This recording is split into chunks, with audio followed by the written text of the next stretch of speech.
Cilt hücrelerini yeniliyor, yaşlanma karşıtı etkisiyle cildinize uyguladığınızda göz kamaştırıcı bir etki oluyor arkadaşlar.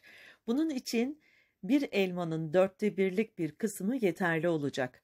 Elma yeşil ya da kırmızı olması hiç fark etmez. Şöyle kabuklarını güzel bir yıkayın çünkü kabuğundaki o mükemmel vitaminleri de cildimize yansısın. Bu arada lütfen videoyu beğenmeyi, abone olmayı unutmayın. Elmayı rendeledikten sonra suyunu elde ediyoruz.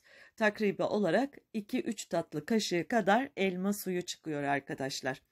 Elma suyu düzenli olarak cildimize uygulandığında kolajen kaynağı olduğu için cildimizin daha genç ve canlı kalmasını sağlıyor. Bu maske göz çevresine de uygulandığı için göz kapağı düşüklüğü, kaz ayağı kırışıklıkları, göz altlarındaki o kararmalar ve morluklar, tüm bunlar için sayısız faydaları bulunuyor.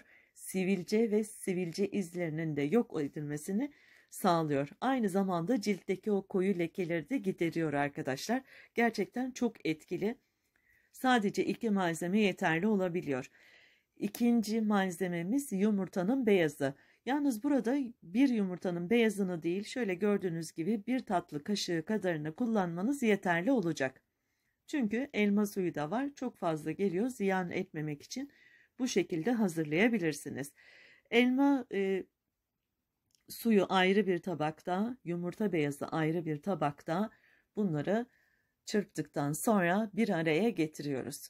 İkisi birlikte kullanıldığında siyah noktalar, ciltteki iri gözenekler, solgun olan cilt, tüm bunlar için çok faydası bulunacak. Bu maskeyi 2-3 defa haftada uygulayabilirsiniz.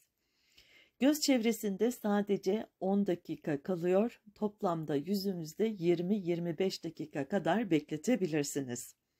Şimdi yumurta beyazını ayrı bir yerde çırptıktan sonra elma suyuyla bir araya getiriyorum ve tekrar şöyle ikisinin birbirine karışması için çırpıyorum.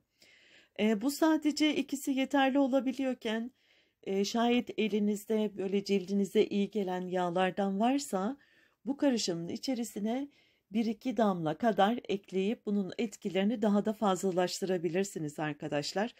Örneğin ben burada gliserin ekleyeceğim. Cilt lekelerimi biraz daha açsın.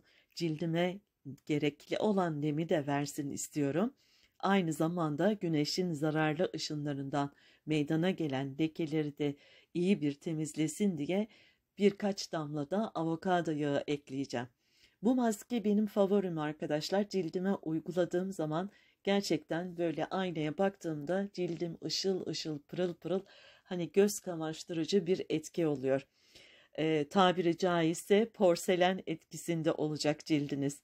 Bu maskeyi bir kere uygulayın, vazgeçemeyeceksiniz. Çünkü cildiniz için gerekli olan A ve C vitaminlerini cildinize vermiş olacaksınız.